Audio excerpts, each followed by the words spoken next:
සුබ දවසක් යාළුවනේ. අද අපි ඇවිල්ලා ඉන්නේ ජපානයේ තියෙන තවත් එක් පරායකට. ඉතින් ඔයාලට බලා ගන්න පුළුවන්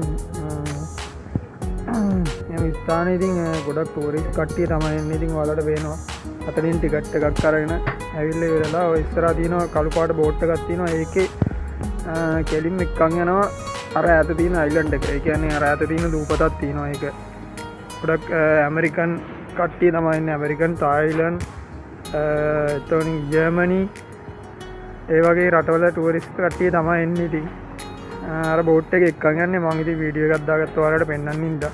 මේක සුපිරිම් පොට් එකක්. ඉතින් සාමාන්‍යයෙන් එන්න එකක් විතර වගේ එනවා ටිකට් එක. ඉතින් ටිකට් එකක් අරගෙන ඉවරලා බෝට් සවාරියක් ගිහිල්ලා ඉවරලා ඔයාලට ඉතින් ජීවිතේ විඳ ගන්න පුළුවන් මේ වගේ සුපිරිම අත්දැකීමක්.